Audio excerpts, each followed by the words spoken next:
Abuse of prescription drugs by young people is on the rise, and the CSRA is not immune to this very real issue. A lot of young people think prescription drugs are less risky because they're prescribed by a doctor.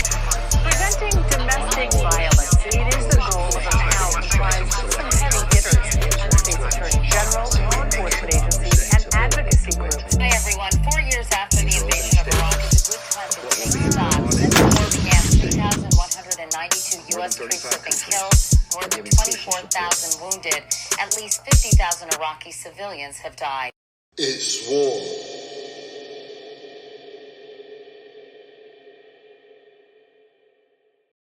What's going on, family? Welcome back to the movement. This is War. We're all recovering. I'm your host, Stryker. Now, before we begin, I want to say this. Not long ago, I had the opportunity to sit down with the brother who brought honesty, humility, and truth to this platform, Kevin Palmieri, co-host of Next Level University. That was an awesome interview. And that conversation hit differently. We talked about rock bottom. We talked about knowing your value when you don't feel valuable. We talked about the hard work of healing, self-awareness, and choosing growth even when your past tries to chain you down. Kevin spoke about discipline, being loved, about building yourself like, you would build a home. Strong foundation, strong structure, step by step, day by day. And I told him something in that interview. You can always feel when someone lives what they teach. Today is part 2 of that journey. Because if Kevin is the heart of the message, then folks, today's guest is the architecture of the mission, the structure, the framework, the strategy behind becoming who you are meant to be. Co-founder of Next Level University, speaker, coach, teacher, leader, a man who built himself from the inside out.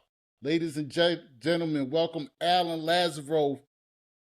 Welcome to War. Thank you for being here, brother. Appreciate it. Thank you. That was a great introduction. I really appreciate it. Thank you so much. And gratitude first. I find it a great honor to speak into other people's lives. So I won't waste a second of anyone's time. Thank you for having me. And it was really cool to hear what Kevin talked about because that makes a lot of sense. Next Level University, I would say he's the heart, and I would say I'm the brain, if you had to break it down simply. Okay. I love it. Alan, let's dive right in. I want to begin before the stage, before the business. Before Next Level University became a global impact platform. Take us back to the moment that shifted your entire trajectory. What happened that forced you to see your life differently? Yeah, so what you're referring to started actually, there's a precursor to it that I think is important, so I'll start all the way back at the beginning. When I was 2 years old, I was born into a very tragic circumstance. So I had a sister who was 6, a mother who was 31, stay-at-home mom. In 1991, I was born in 88, so I was almost 3, born in November. In 1991, my birth father, John McCorkle, suddenly died in a car. So out of nowhere, unexpected, knock on the door, my mom gets the worst news you can imagine, and I never get a chance to meet my dad, John. So my birth father was John McCorkle. I had a stepfather named Steve Lazaros from age 3 to 14. I'm about to be 37 in a week, actually. So I always say I'm Alan version 3.7. But that was sort of the beginning of my life of adversity and never getting to know my dad. And that was even harder on my mom and my sister because obviously they knew him very well. It was my sister's best friend. So normal was never going to be normal for me. Stepfather from 3 to 14, mom and stepdad did not get along. That is a polite way to put it. And he finally left my family at 14, took his entire extended family with him. He also took 95% of the income with him because he worked for a company called AGFA during the .com era, so we did very well. So from the outside in, it was boats and ski trips and snowmobiles and Ducati motorcycle, and we had a yacht. And we weren't like wealthy, but we were definitely upper middle class financially. When he left and took his entire extended family with him, I went from sort of boats and ski trips to now I get free lunch at school because Our income is so low. We traded in our BMW for a little Honda Civic. So he got the yacht and the apartment building. We got the house and the dog. And I didn't have cable. So we weren't going to starve, but that was a big pivotal moment in my life too. I took his last name, I want to say around age 7. But anyways, so hardest year of my life in hindsight. Didn't know this at the time. I've only since reflected on this in my 30s. Stepdad leaves, takes his entire extended family with him, never seen or spoken to a single one of them since. My mom gets in a fight with my Aunt Sandy, her sister. We get ostracized from her side of the family same year. I've only seen or spoken to 2 human beings from that side. And then the McCorkle family was a big family. My birth father, John McCorkle, it was Jim, Joe, John, Jane, Joan, Jeanette. 6 kids. All J's. All J's. And we didn't really associate much with the McCorkles anymore for my childhood because we were kind of being the Lazaroses, quote unquote. So kind of lost 3 families by the time I was 14 years old. And there's 2 trauma responses I had to that. There's fight, flight, freeze, and fawn. I didn't know what fawn was until my 30s. But unconsciously, socially, I became this sort of chameleon, fit in. Hang on to friends and family, hang on to friends and family, hang on to friends and family. Be whatever other people need you to be to not get abandoned. Because all I knew up to that point was kind of like loss. And again, this is in hindsight. At the time, I didn't know this. But behind the scenes, when no one was watching, it was fight. It was aim higher, work harder, get smarter. Aim higher, work harder, get smarter. Aim higher, work harder, get smarter. I became this sort of super achiever, prove myself guy. And so I got straight A's through all of high school. I got all the scholarships and financial aid I could get my hands on. I went to one of the best engineering schools in the world. It's called WPI, Worcester Polytechnic Institute. It's kind of like a mini MIT.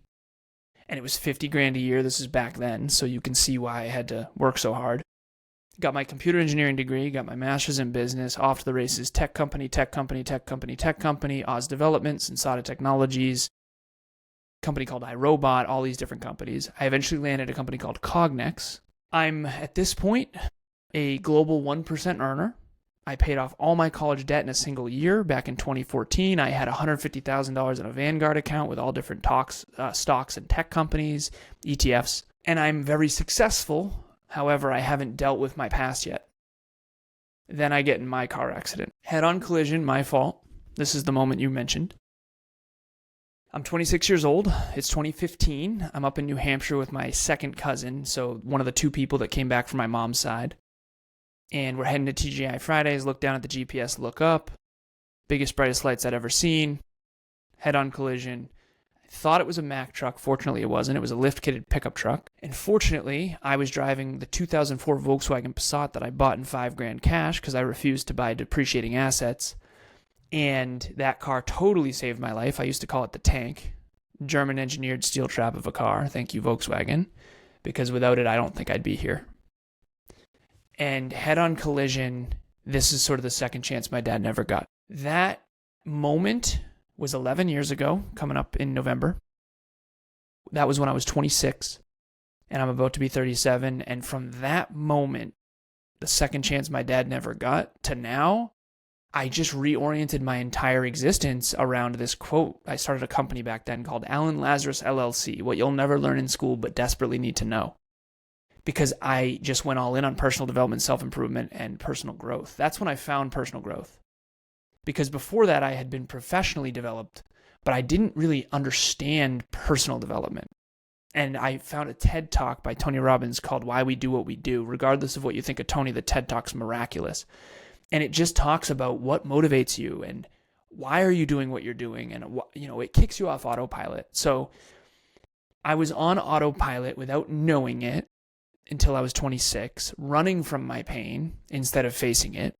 And 26 to now, I dialed self-improvement, personal growth, and personal development up to 11 out of 10. And it's 10 years ago now, and now we have Next Level University and 20-person team, and we're heard in 180 countries, and we have 2,200 episodes. And from basically 11 years ago to now, I've still been on that same mission of what you'll never learn in school but desperately need to know, because I was a straight A student in high school, but I never learned about habits. I never learned about goal setting. I never learned about nutrition and fitness. I never learned about mindset and self-belief and self-worth and self-respect and self-esteem and self-confidence and how to build it, and relationships and vulnerability and humility and courage. And so to me, it's atrocious that we don't teach these things. And that's why I'm here today. I'm just visualizing everything that you're talking about. I see like from rock bottom to now I'm here, and the whole car accident and everything and the lights and all of that is just going through my head. And you was 26 at that time, right? So in that moment, or after the car accident, what emotion hit you first? Was it the fear, clarity, shock, or was it something deeper? Shock first. And I was with my second cousin, Dan. He was 17 at the time, I think. And he was still he was tweeting about it almost right after, as if it wasn't a big deal. I mean, this was not a fender bender. I mean, this was a head-on collision at 30 miles an hour. This was bad. And fortunately, no one was killed, because if anyone was, it would have been my fault.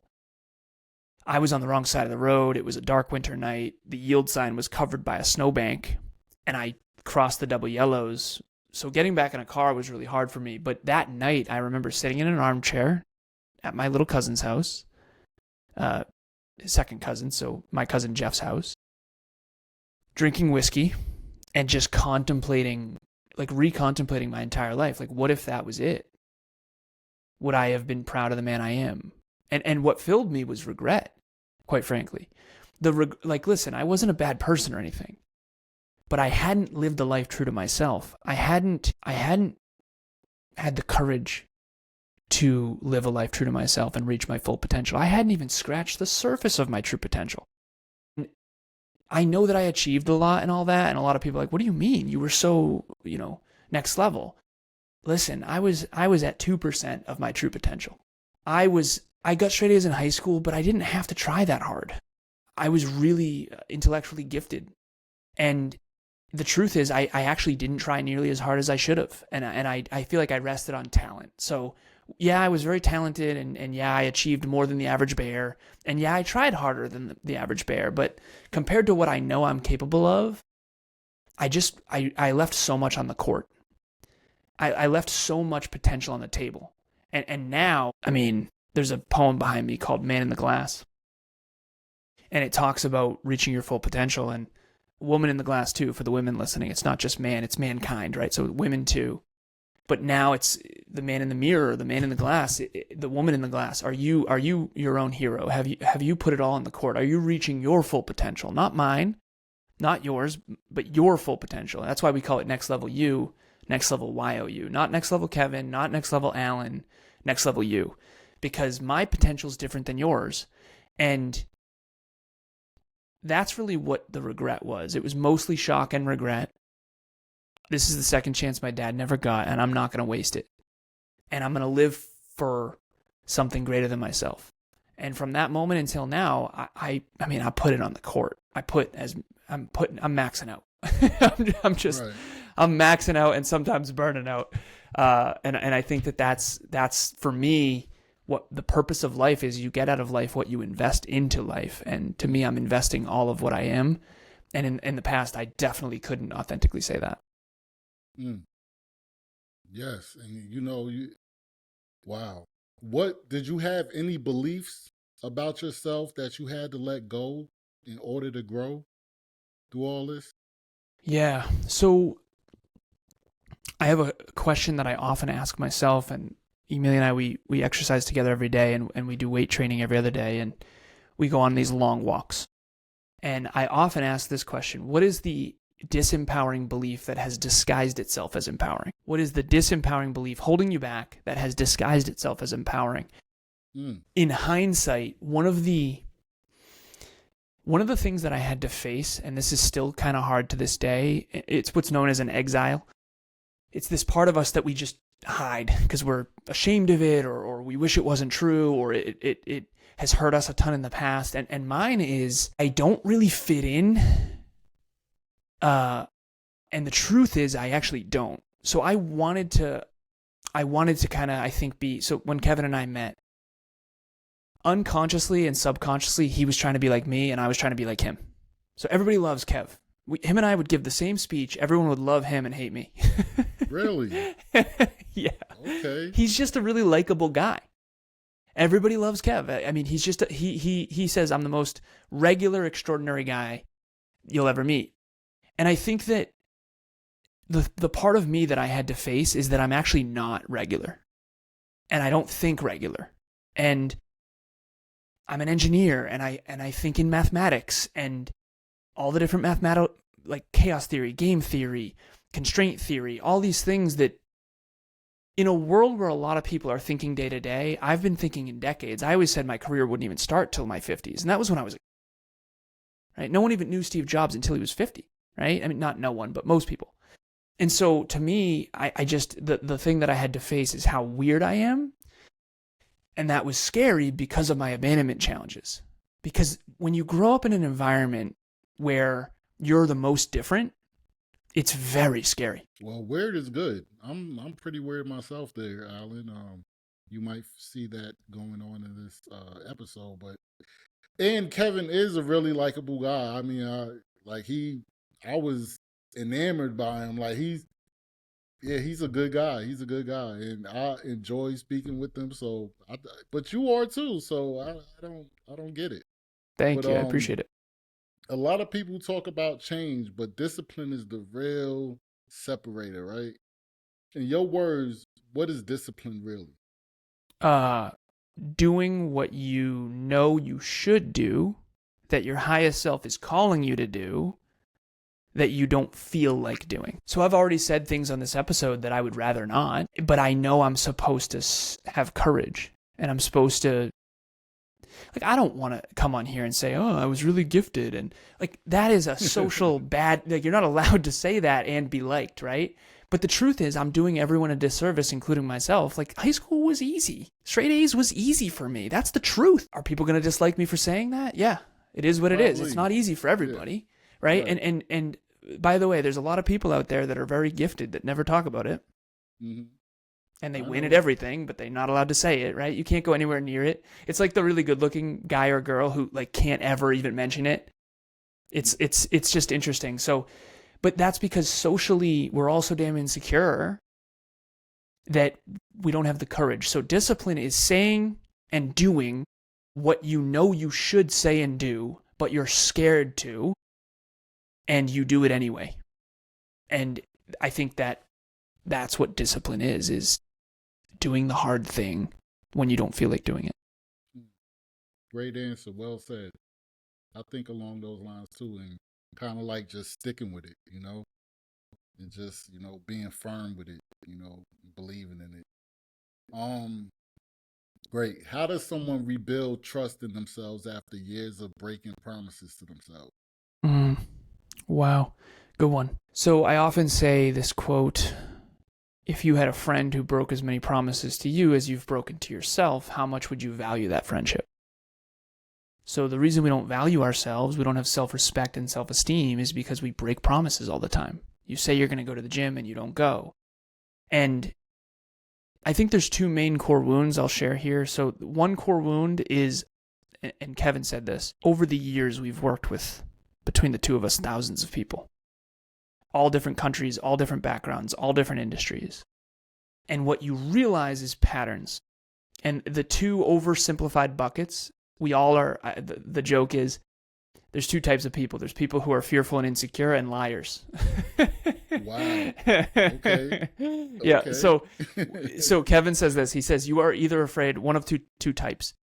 You are either afraid that all of you is not enough. That's Kev. Or you are afraid that all of you is too much. That's me.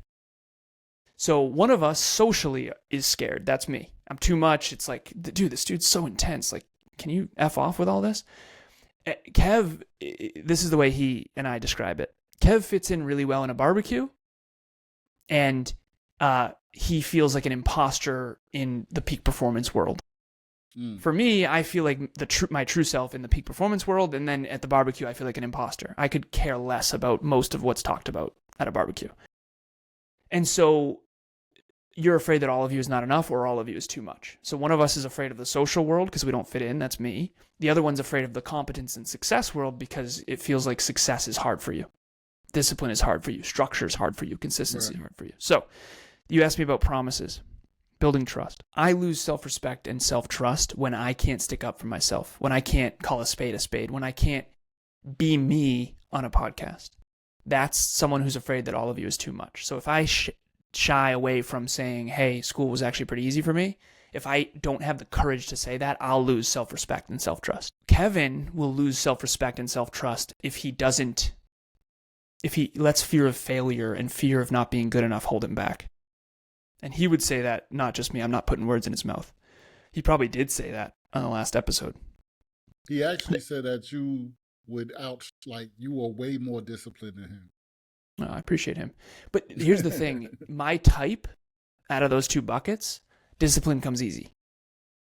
What doesn't come easy is social. Like, as an engineer, where discipline comes easy, you're the weirdo. So what's really hard for me is social settings, whereas for Kev, everybody likes him. So it's when you're the person that discipline comes easy to, you don't really fit in.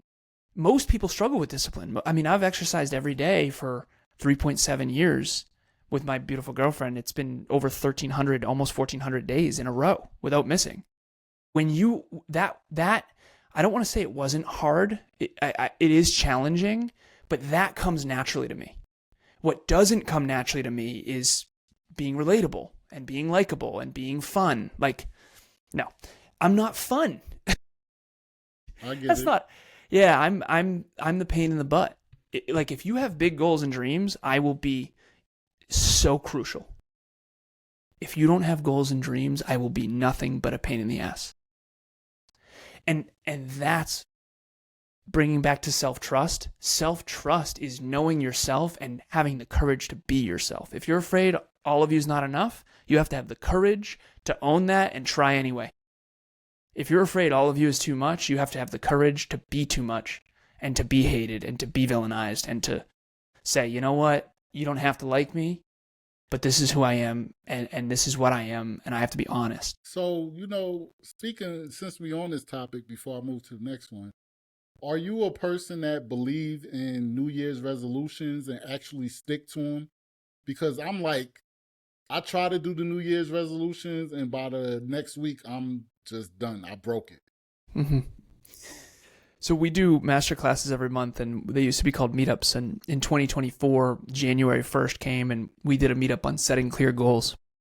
And I did some research, pretty deep research actually for this, and I found out a really scary stat, and not just one stat, but like the stats, that 4% of people have clear written goals. And the reason I say this is because for me as an engineer, everything was always numbers for me. I never didn't have clear specific goals.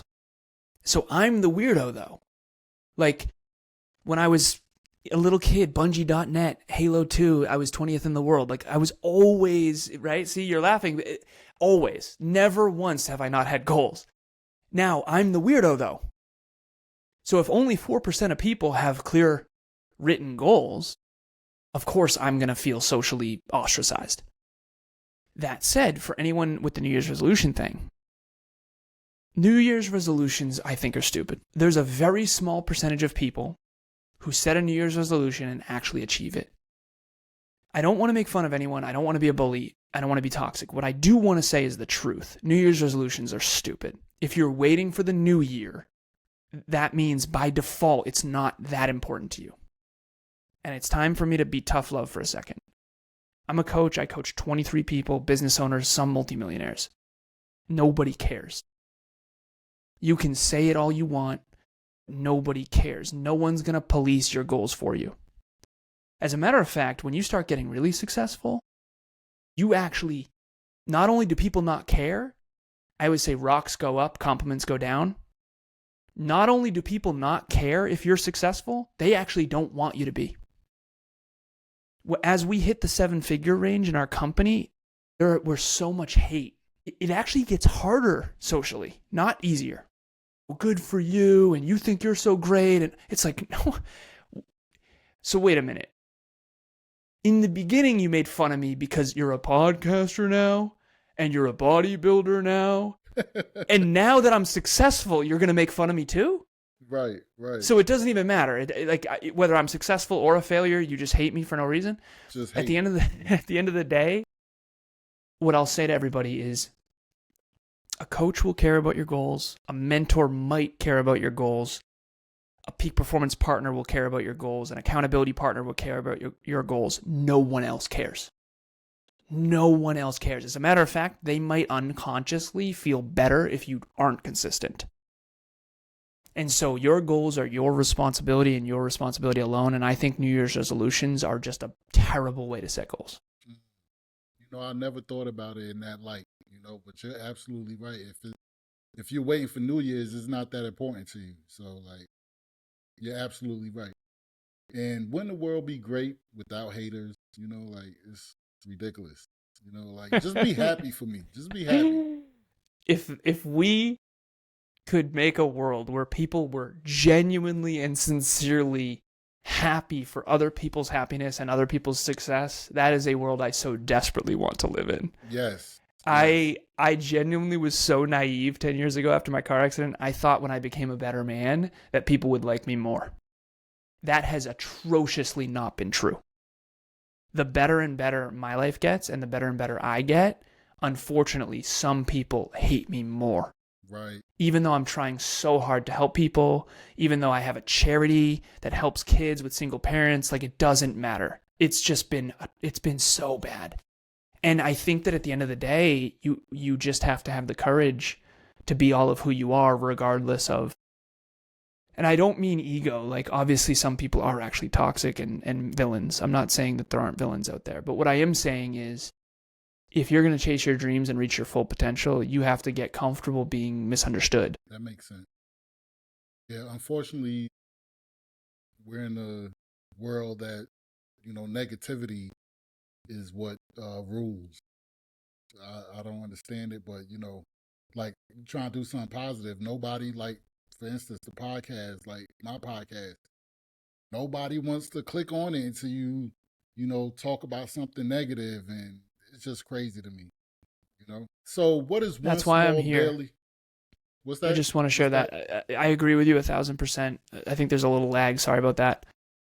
That's why I'm here, though, because you're absolutely right. It is much harder to get a positive message to spread than a negative one. So you and I are on a similar mission to try to spread personal development, self-improvement, personal growth, and positivity in the world where negative stuff tends to get clicked on much, much more. So thank you for doing what you're doing. I appreciate it. Thank you for having me. Thank you, Alan. Thank you. Thank you for being here. So what is one small daily habit anyone listening today can start? Yeah.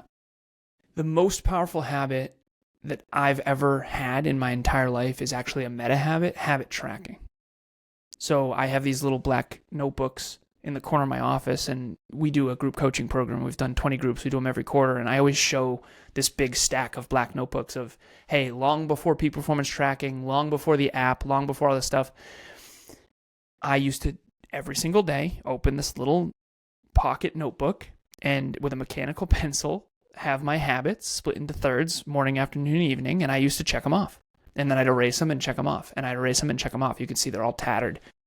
And now everyone on the team and every client tracks metrics and habits toward their goals and dreams. I was just on with a guy named Chris earlier, and we were tracking metrics, and we were running a report for how'd October go. And so to me as an engineer, it makes no sense to wing it. I always joke, what if Michael Phelps's coach was like, yeah, just jump in the pool, swim around. You have to measure. You're not going to go into the Apple headquarters and, hey, what are you up to today? We're winging it. No, there's metrics and habits and systems and structures, right? There's SOPs, standard operating procedures, KPIs, key performance indicators, objectives and key results is what it's called. And to me, that's the most important habit for everyone. Just start small. Just start tracking one habit each day. Did you do it or did you not do it? Hold yourself accountable. And then maybe 1 becomes 2. Maybe 2 becomes 4. Maybe 4 becomes 8. Kevin came to me 7 years ago now. He's like, dude, and this was back before we were combined in our finances. He's like, dude, I don't have any money. I'm struggling. I said, you got to start tracking habits. And he's like, no. And eventually I got him to track 5 habits, and now he tracks every day. I could show you a spreadsheet with all of Kevin's metrics and habits. He's got 20 columns. We do Google Sheets. It's free for everybody. So you can do it on your notebook if you want. We have a journal called the Dreamliner that helps you do it, or you can do it digitally on Google Sheets for free. And Like you got to track to stay on Word track. document? You can do Google Docs, you can do Google Sheets, you can do, this is a digital notebook I have here, but just something that holds you accountable that you manually check off is going to keep you on track. That's what a good coach does. They keep you on track by tracking metrics. Okay, here's how you did last time, here's how you did this time. We call it data-driven decisions. You can't make decisions without any data. You have to understand, okay, how much did we make last month? Okay, how much did we make this month? Okay, how much are we going to make next month? And that data can help you stay on course. I'm going to start mine. I'm going to do an Excel spreadsheet. I have it visualized right now. If you need help, label it. Reach out. Free 30 minutes, not going to sell you anything. I will help you create what we call a peak performance tracker.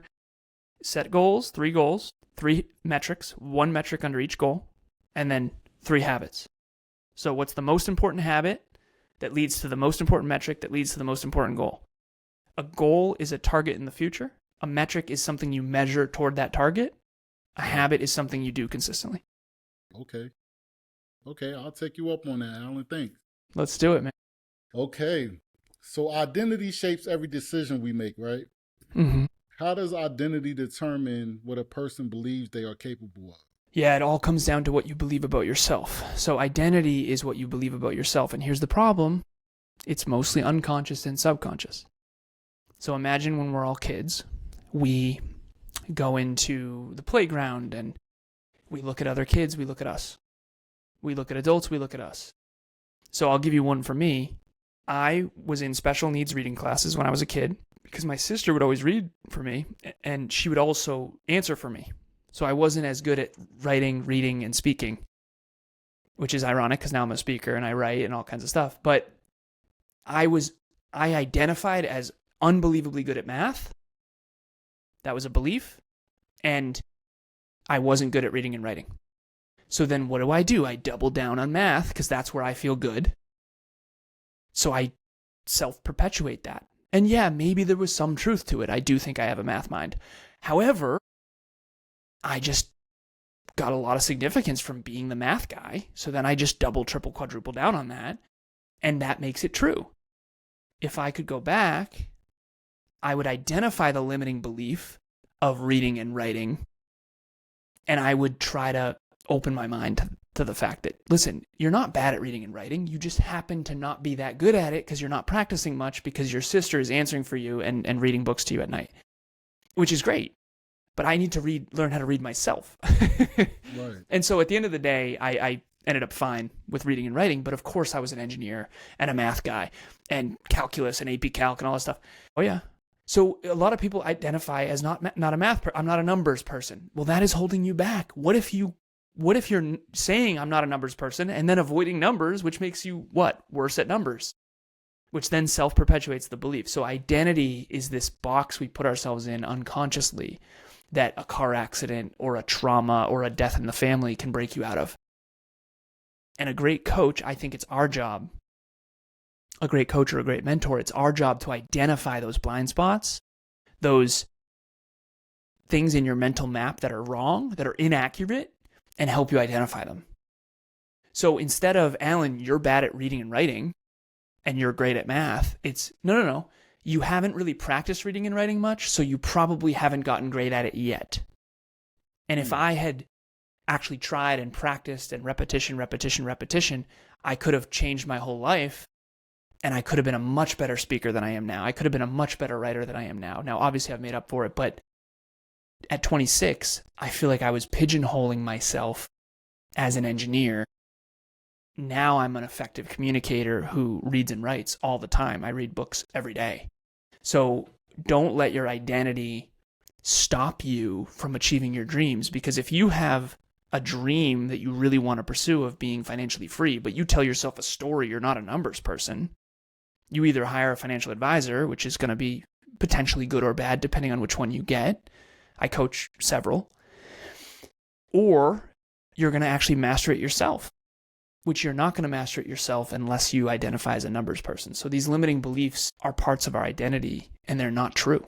They're myths, mistruths. They're inaccurate. You're not a numbers person. You just never learned numbers. And I think that's a much more empowering alternative.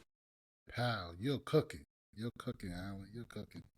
That's good. That's good advice, man.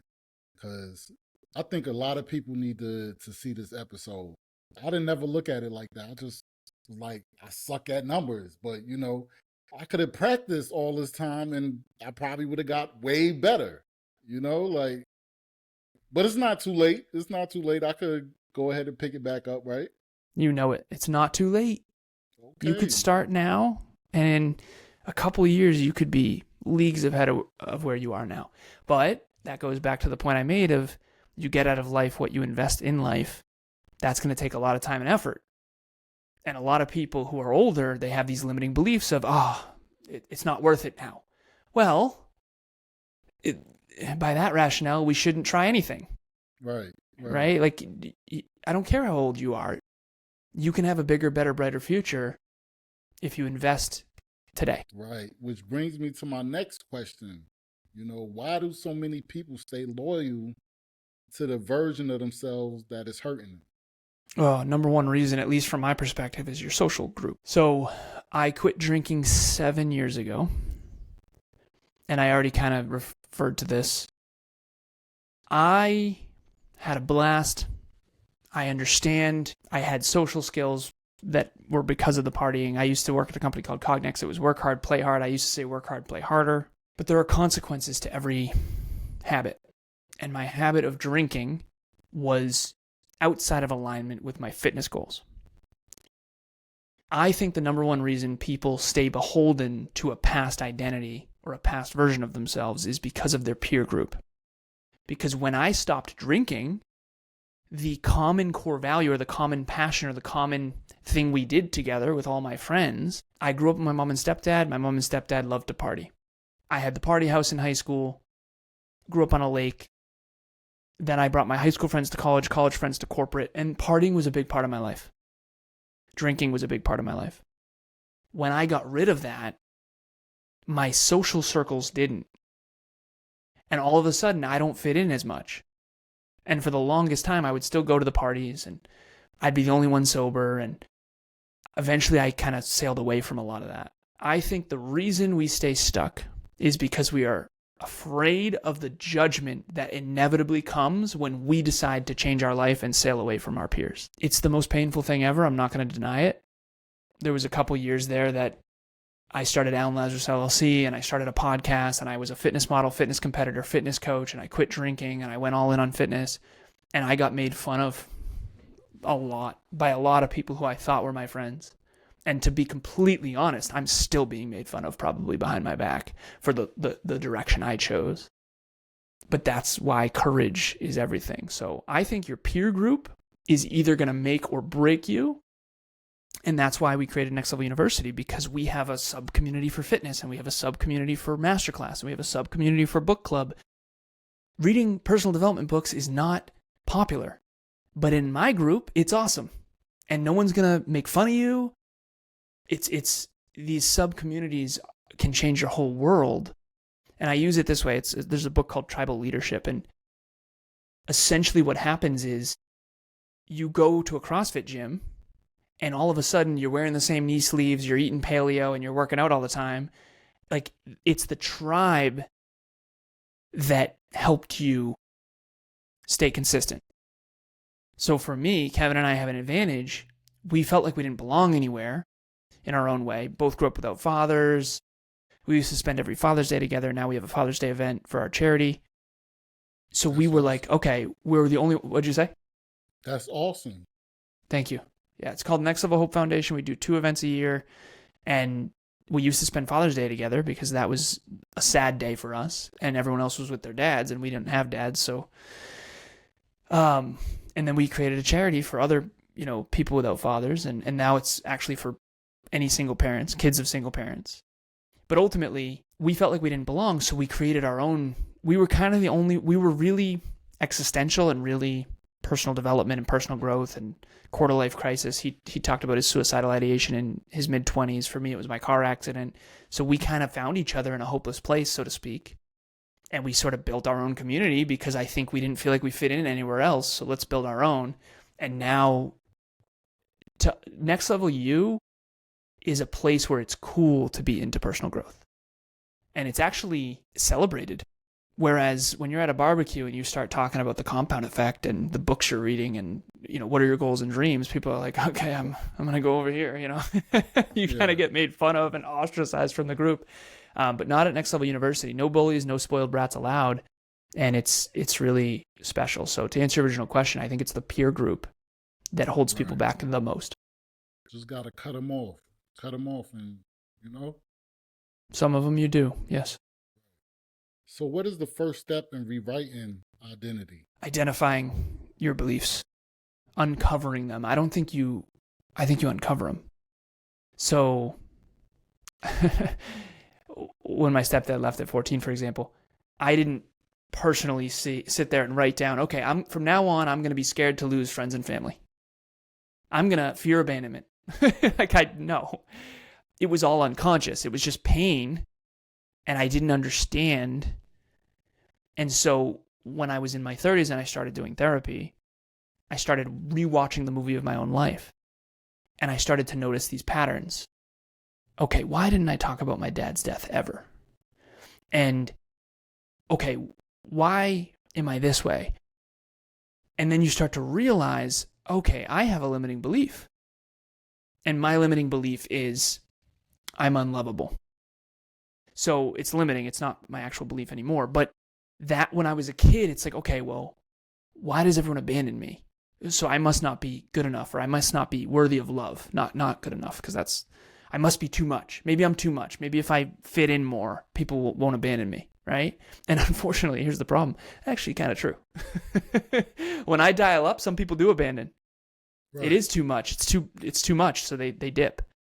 Right. But my point is you have to uncover whatever limiting beliefs you have, and this is why I believe in goals and dreams so much. The gold is buried where you least want to dig. I always joke. I say, if you want a coach, you probably need a therapist. That was me. I had dozens of mentors and coaches, right?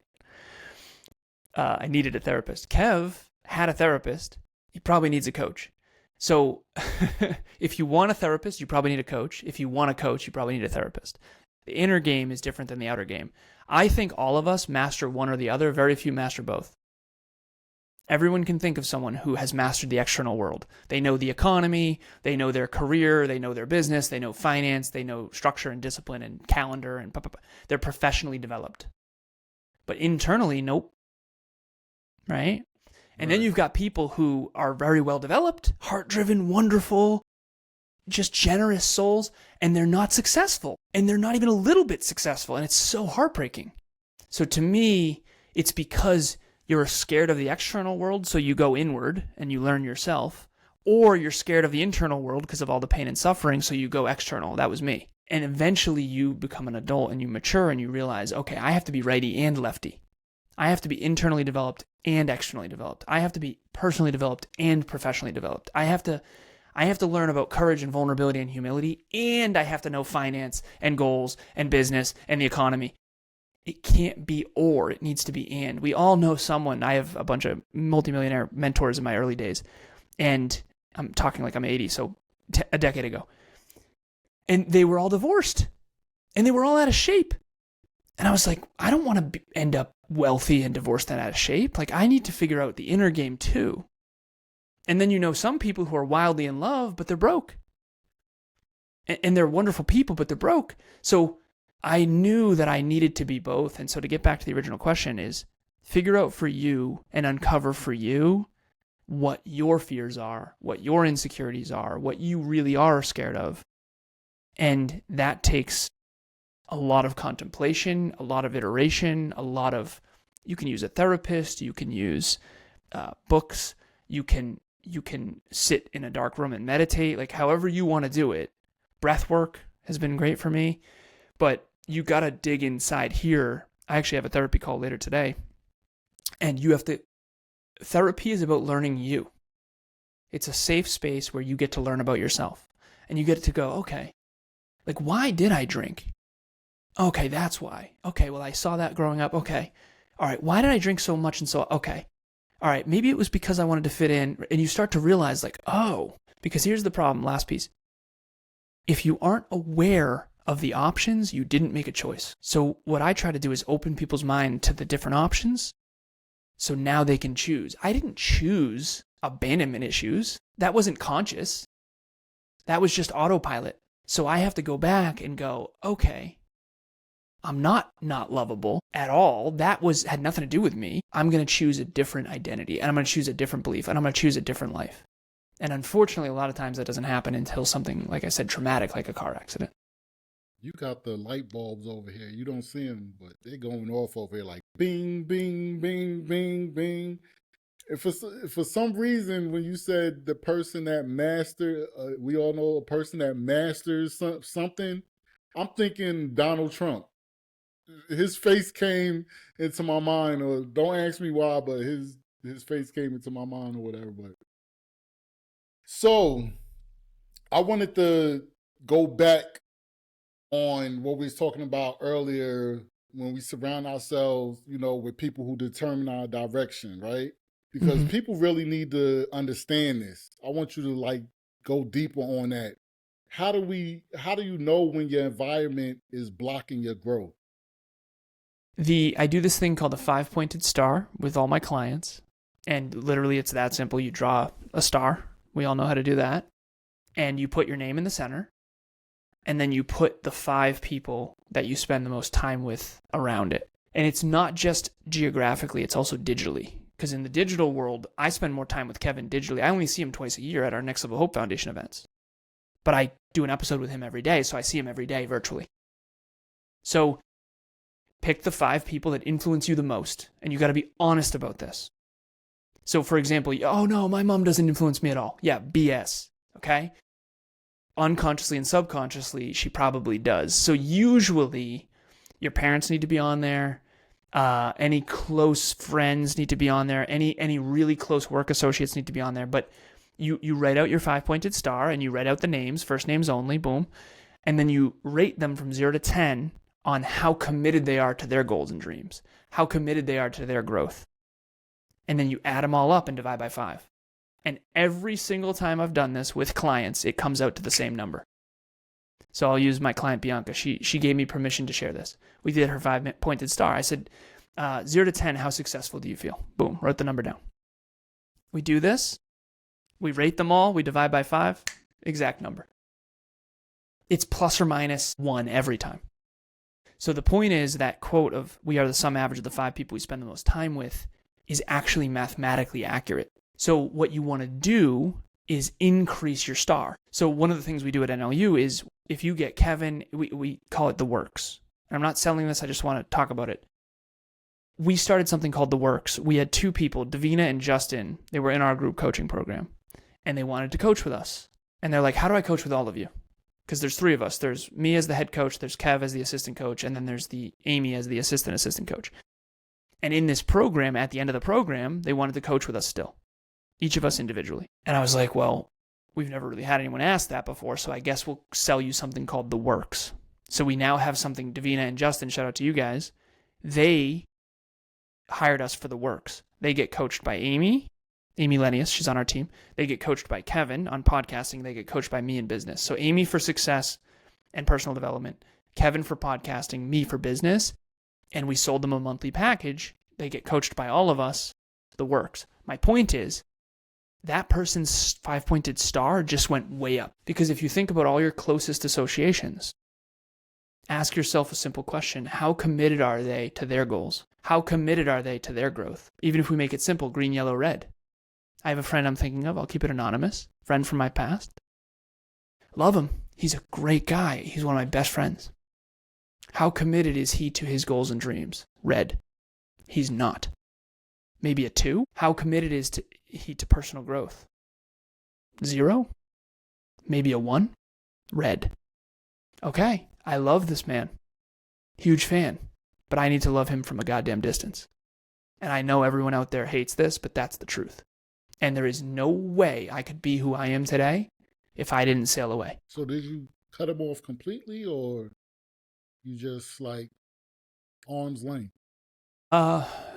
It depends. It was slow over time. So 11 years ago, that car accident happened, and I associated. So it was less and less and less percentage. Wow. And eventually it was zero, unfortunately. Okay. Yeah. Okay. Which you walked me right into what I wanted to ask you next. How do you outgrow people without guilt or conflict? Impossible. That's what my brain said. It's impossible. You're not going to do it with no guilt and no conflict, but you will do it without shame. And shame and guilt are different. Shame is I'm a bad person. Guilt is I feel bad about my behavior. I think you're probably going to feel bad unless you have no feelings whatsoever. Like, I do still feel guilty to some extent. This is what I'll say. I was more scared of not reaching my full potential than I was of not being friends with this person. And so you just exchange fears. I would love to say, oh yeah, it doesn't bother me. I'm the man. No, of course not. It bothers me all the time. And I know I'm making the right choice. And it goes back to what we said at the beginning, which is discipline. Doing what you know you should do when you don't feel like doing it. Sailing away from some of your friends and family, you know you should. You know your potential cannot be reached with those people in your corner, with their claws in you. And it's going to require conflict. And it's going to require boundaries. And it's going to require being misunderstood. I have one example. I no longer go to one gathering year over year that I went to for a time. And I said, listen, I'm not going to be going anymore. Please stop inviting me. And I try to be respectful. This is the saying that has saved me so much grief. I say this all the time. And if anyone's watching or listening and you ever get this from me, I mean it respectfully. I'm not interested, but thank you. Hey, Alan, do you want to buy? I'm not interested, but thank you. You get that email. Hey, I know I don't know you, but here's my product. Sir, I'm not interested, but thank you. Yeah. And it's a but, not an and. I'm not interested, but thank you. You can do an and if they're being respectful and kind. But at the end of the day, I'm not interested. I'm not interested. Hey, you want to come to this? Hey, I'm not interested, but thank you so much. Right? And that saying is one of my favorites because, and I'll use Michael Phelps as a metaphor. He has 28 gold, medals, 23 gold. He did a documentary called The Weight of Gold. He talks about the mental health challenges of trying to be the best in the world at something. He was 5 years straight in the pool without a single day off. 5 years straight. No birthdays, no holidays, no Christmas, nothing. 5 years straight in the pool. 5 years straight before 2008. Here's the problem. I'm not an Olympic athlete, so I don't have that excuse. When Michael Phelps doesn't come to your barbecue, you get it. He's Michael Phelps. When Alan Lazaros doesn't come, what do you have better to do? Am I not of value? Right? You see, you laugh. Right. It's so brutal. I treat myself like an Olympic athlete, even though I don't have any Olympic gold medals. So unfortunately, Michael Phelps has to be misunderstood. You have to be willing to be misunderstood because most of what I work for isn't going to pay off for decades. And by the time they understand why I did what I did, I won't need to be understood. It's going to take too long. When you're doing something for a reason that's deeper than anyone else can see, for a reason that's bigger than anyone else can see, you are going to be the most misunderstood person in the entire world. I feel like that all the time. People make fun of me. You're a workaholic, blah, blah, blah, blah. You know, because I haven't taken a full day off since my car accident. And a lot of people think I'm out of my mind. That's fine. That's fine. Everybody thought Michael Phelps was out of his mind too. That's fine. This is my life, not yours. I'm not telling you how to live. So I'm not interested, but thank you. Yes, sir. I like that. That's my favorite thing there. I'm not interested, but thank you. I'm going to keep that in mind. So let us know, Alan, what's the mission behind Next Level University in your own words? Help you reach your own unique potential. Your full potential. And we used to be a personal development company that also talked about success. Now we are a success company that also talks about personal development. We will help you achieve your goals and dreams. And I believe that if they are goals and dreams that are not of ego and vanity and status, they're actually really from the heart. I actually think that will force you to embark on an epic journey that gets you to face your fears and gets you to be all that you can be. Because, and most importantly, you'll be fulfilled. I think fulfillment comes as a byproduct of meaningful progress toward meaningful goals and dreams with growth and contribution at its core. And that's what Next Level University is about. If you are lost and nihilistic and hopeless, we have a community of heart-driven people, no bullies and no spoiled brats allowed, and we've kicked people out, of people who want to see you succeed. Like, we really want to see you win. We want to see you flourish. It's cool to work hard. It's cool to care. And for some reason, the world, like, some attitude of, well, I don't give a, like, the I don't give an F attitude for some reason is so celebrated in the world. It's weird. It's like, that's a bad long-term strategy. It's like the guy in high school who pretends to not give an F. And I remember thinking to myself, because I was kind of a loser freshman year of high school. You think I look young now, right? I remember thinking to myself, long-term, you're screwed. Because if you don't give an F and you don't take life seriously, you're in some trouble. Life is a serious game and you only get one shot. So Next Level University is about, no matter how hard your past has been, no matter how hard your now is, you have a bigger, better, brighter future on the other side of taking full responsibility for who you are and who you become. Right. That episode I did with Kevin, like, got a lot of feedback. I got a lot of feedback. Everybody was asking me, well, who's Next Level University? I'm giving them your, your links and everything. I'm like, look them up, man. Look them up. Did you watch the whole episode? But yeah, that got a lot. You guys got a lot of traction from my end after that episode with Kevin. Like, it was big. I didn't expect it to be so big, but it was big. So thank you. And so this platform, I'm so grateful. Thank you for having me. Yes, sir. Yep. Yes, sir. This platform is about recovery in all forms here at W.A.R, right? Recovery of identity, recovery of purpose, recovery of spirit. What do you say to the person listening right now who feels defeated, lost, or unsure of who they're becoming? You are not the first person to feel lost and alone. And I think on the other side of humility and work ethic and a little bit of strategy, you have a bigger, better, brighter future. And I hope your future excites you, because when I was in the dark hole, my past was painful, my present was painful, when my stepdad left or whoever, whatever, I always felt like the future was brighter.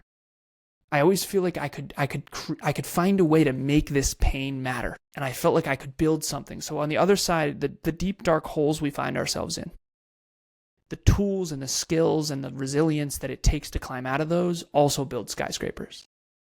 And I feel like if you're in the dark place, go into your future and fight for what you believe in, because on the other side of this is definitely an opportunity to build a bigger, better, brighter life, and truly a life of meaning. Because ultimately, meaning, I think, is what really matters. Like, you could take a fluffy, fun, feel-good movie that is entertaining but not meaningful, and then you take like a Good Will Hunting that was really deep and meaningful. I think meaning comes from pain. So you're going to have a lot of meaning when you climb out of this thing. Yes. I'm there with you, brother. I'm there with you. I'm just all into this conversation right now. I could go on forever. Alan, thank you for your clarity, for the structure, for the truth, for showing that becoming your best self is a daily commitment, not a moment. Thank you for being here with me. I appreciate it. Unfortunately, we gotta go home. We gotta get out of here, people. And we love y'all, family. This is the conversation of a lifetime right here. And I'm going to push this to the front. I have like 2 people ahead of you, Alan, but I'm going to push this up to the front because people need to see this. If this conversation moves you guys, please take the next step, apply what you heard, grow and build, and stay sturdy. And remember, Each one reach one. We're all recovering. Thank you, Alan. Thank you for being here. Thank you. It's an honor. Thank you.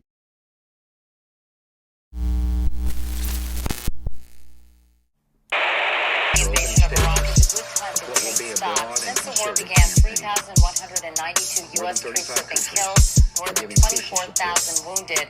At least 50,000 Iraqi civilians have died. It's war.